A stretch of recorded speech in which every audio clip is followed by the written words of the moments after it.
दिल्ली में जीएसटी परिषद की 2 दिन की बैठक शुरू। केंद्रीय वित्त मंत्री निर्मला सीतारमण की अध्यक्षता में मीटिंग।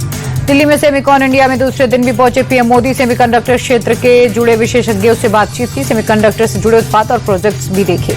भारत दौरे पर सिंगापुर के प्रधानमंत्री लॉरेंस वोंग राजघाट पहुंचकर महात्मा गांधी को श्रद्धांजलि अर्पित की। भारत दौरे पर जर्मनी के विदेश मंत्री जोहान वेडफुल। दिल्ली के हैदराबाद हाउस में विदेश मंत्री डॉक्टर एस जयशंकर से हुई मुलाकात।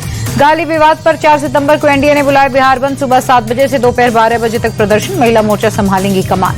बिहार बीजेपी अध्यक्ष का आरजेडी कांग्रेस पर अटैक। कहा क्या मां को गाली देने के लिए निकाली थी वोटर अधिकार यात्रा। प्रधानमंत्री की मां के लिए अपशब्द पर भड़की मंत्री रेणु देवी। कहा हर व्यक्ति को अपनी मां का अपमान महसूस हुआ। बिहार की जनता इन्हें सजा देगी। मंत्री नितिन नवीन बोले प्रधानमंत्री मोदी ने सेवा की तरह महिलाओं के लिए काम किया। बिहार के मां और बेटे मिलकर मोदी जी के इस अपमान का लेंगे बदला।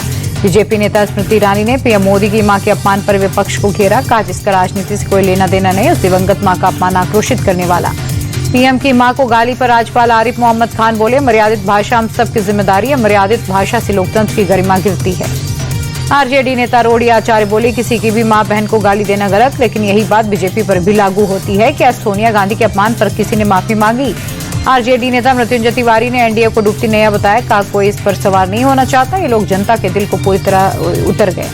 जीतन राम मांझी ने विधानसभा चुनाव में एनडीए से मांगी 20 सीटें। कहा हमारी पार्टी को मान्यता दिलाने के लिए एनडीए दे 20 सीट। जयपुर में विधानसभा में कांग्रेस का प्रदर्शन। स्कूलों की जर्जर हालत को लेकर शिक्षा मंत्री के इस्तीफे की मांग। प्रोटेस्ट में नेता प्रतिपक्ष और सचिन पायलट हुए शामिल।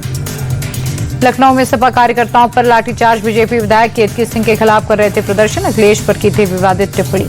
कानपुर दौरे पर मुख्यमंत्री योगी आदित्यनाथ। आईआईटी के विशेष समन्वय कार्यक्रम में की शिरकत। स्टार्टअप प्रदर्शनी का आयोजन। पार्टी से निलंबन के बाद के कविता ने बीआरएस से दिया इस्तीफा। एमएलसी पोस्ट से दिया इस्तीफा। हरियाणा के पूर्व राज्यपाल बंडारू दत्तात्रेय ने सीएम नायब सैनी से मुलाकात की। कई अहम मुद्दों पर हुई चर्चा। कोलकाता में बीजेपी नेता राकेश सिंह गिरफ्तार। कांग्रेस कार्यालय में तोड़फोड़ का आरोप। पिछले 5 दिनों से चल रहे थे फरार। दिल्ली की सीएम रेखा गुप्ता ने मुख्यमंत्री आवास पर की जनसुनवाई। 20 अगस्त को हुए हमले के बाद जनसुनवाई की व्यवस्था सख्त।